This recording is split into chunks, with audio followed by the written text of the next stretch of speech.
Wassail, beautiful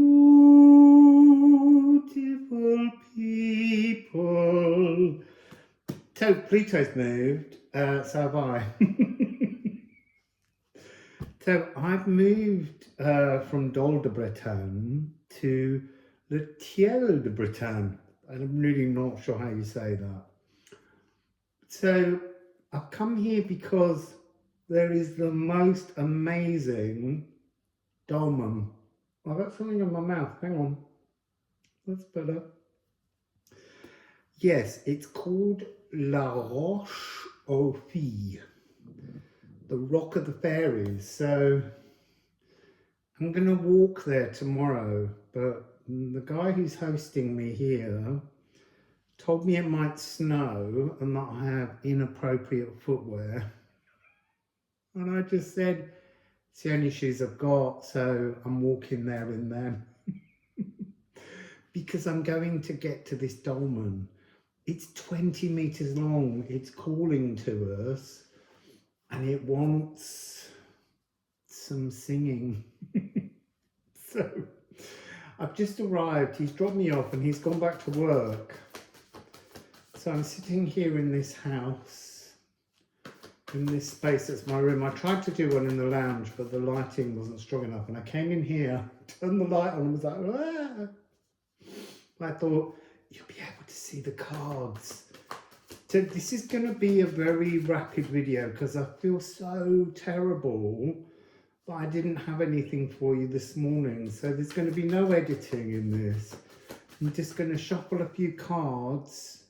I was going to open and crack out a couple of new decks, but I don't want to do that until I go to the La Roche aux Filles, when we go away with the fairies. But yeah, it might snow. That would be so exciting if I got there. If I woke up tomorrow and everything was white. Oh, look, this room is hinting. That would be just terrific. I feel there is an energy to do with the snow because I've been getting a lot of ice energies, of Thumbler, of that notion of licking something new from within the Gununga Gap. But there's also something about freezing the last 20 years, almost like they're a warped. You need to freeze off the last 20 years. So we have one card here. Oh, look at that. Une. Bliss, comfort. Look, that's where we all want to walk. We all want to move in bliss. Yes, please. So everybody just say, I walk in une. You can say when. It really doesn't matter. I like to say une because it's a double U. And in the old U pronunciation, it was U. So if it's a double U, it's got to be longer. Une. Oh, bliss. Yes, I think I might just stop there. I just bliss.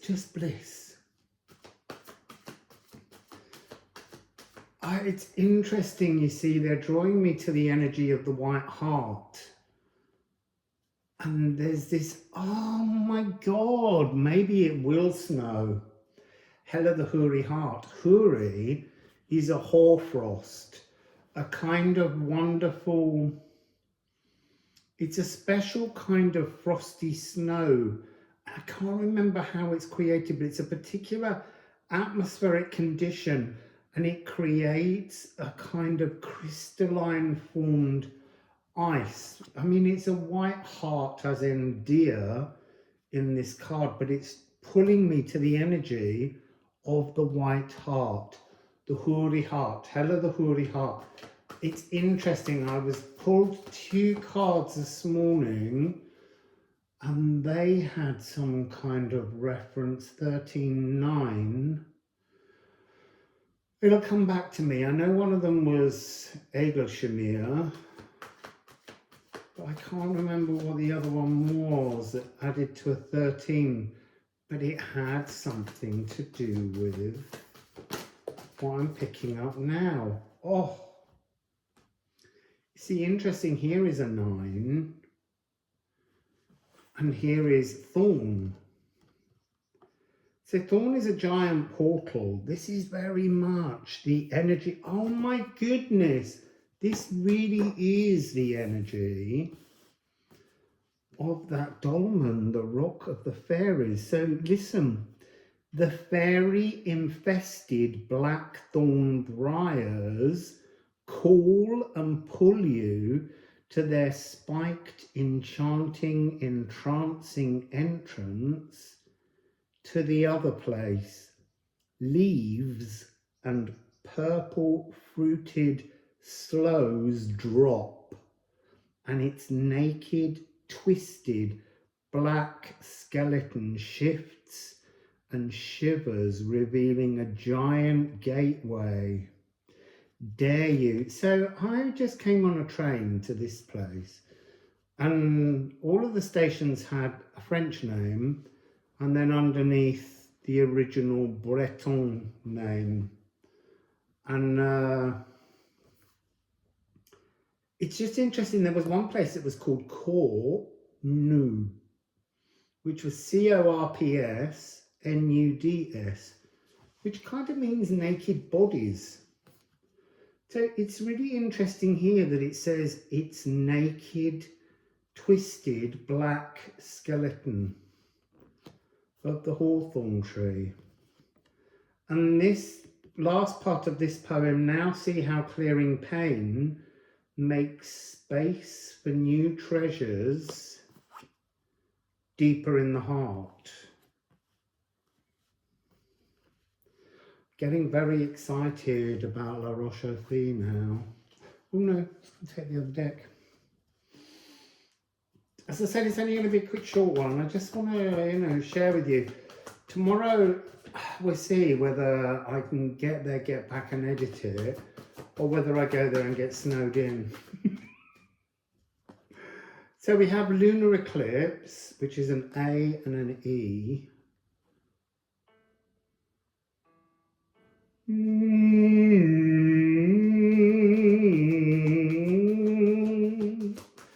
I've been picking up a lot of energy of the moon in Pisces and the coming north node, where there is an energy when the north node this time I feel goes into Pisces from Aries. There will be a sense of release, like it is our destiny to let go of shit. I mean, that seems to be what's coming through there.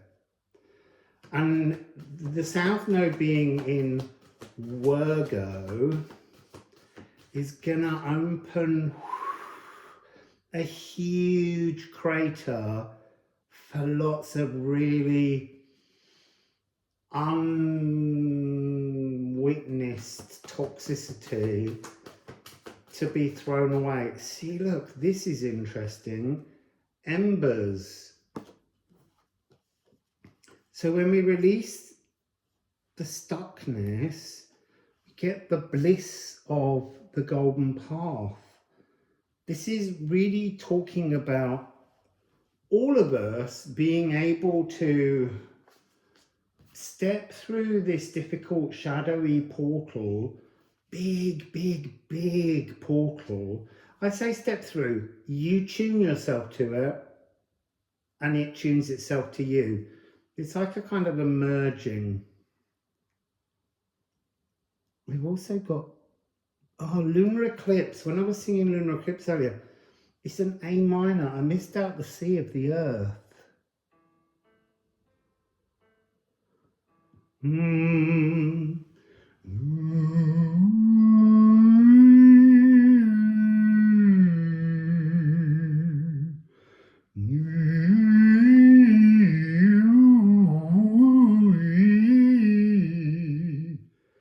And then the embers is almost the same. It's got the C and the E, but it's got a G instead of an A.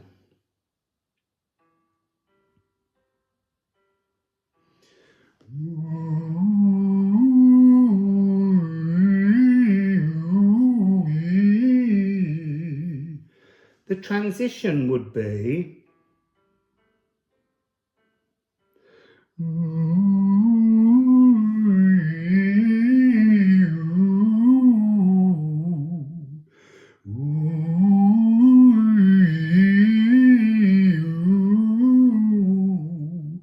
so there's something about shutting our eyes, leaning in, feeling in, just lean right into the possibility of just knowing only bliss.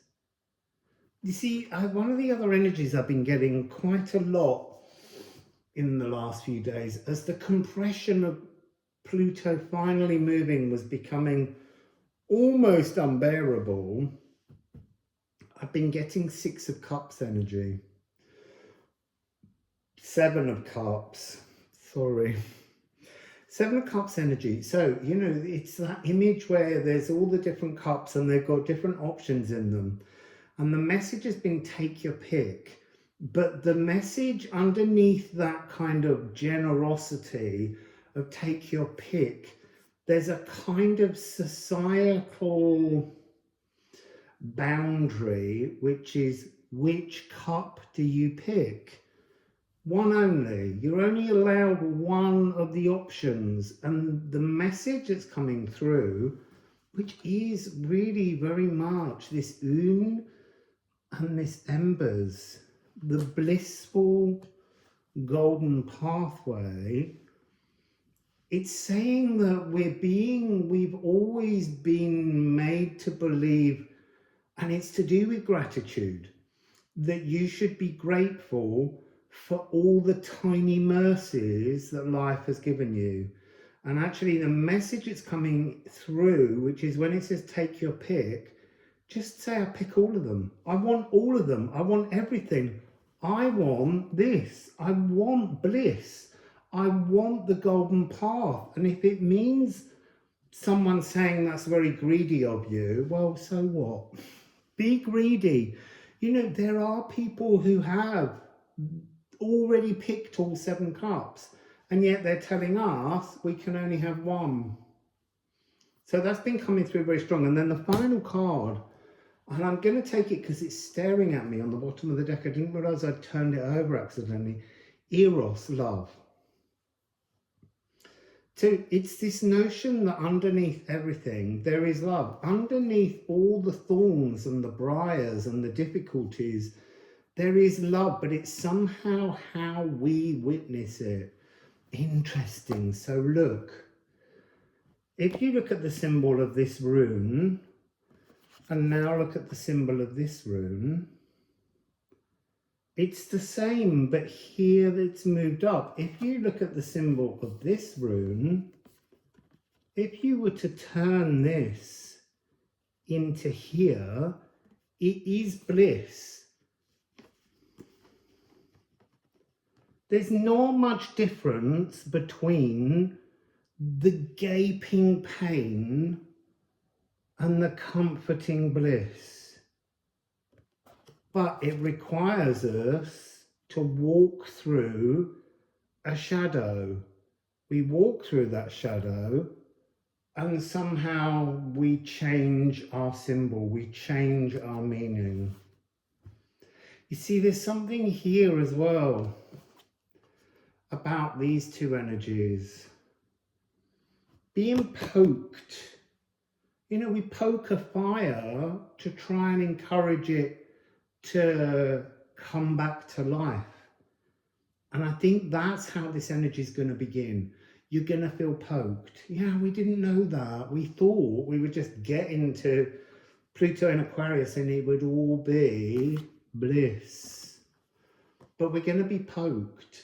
And we're going to be poked so that we can work out where to shoot our arrows, where we can anchor in to these new golden path frequencies. It's really, really interesting. Just because it's not a message I expected to hear. I don't know why I expected to hear, in truth, because we've never been to this point. I mean, you know, 248 years ago they did. But this is a different Pluto in Aquarius. So there's going to be some poking because there's still some shadows to feast on. But, you see, now that's interesting. They said, but the shadows will taste better now. So, eat some shadows. So, this lunar eclipse, Pisces, it's like a kind of a free ride. Eat all the shadows you can. Just eat them, transform them. You know, consume them, shit them out. Because there's something being given to us, because that lunar eclipse was a very pre-nodal shift frequency, offering us a kind of opportunity.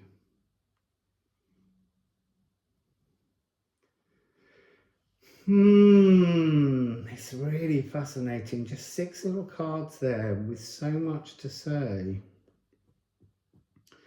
So I'm going to let that be, so you can think about that. And tomorrow, let's go play with the fairies. So I'll see you all again tomorrow. Oh, and I will reply to your messages from Mont Saint Michel, but I've been traveling all day and I can't use the internet too much unless I'm, especially YouTube, because it just starts downloading videos I'm never going to watch.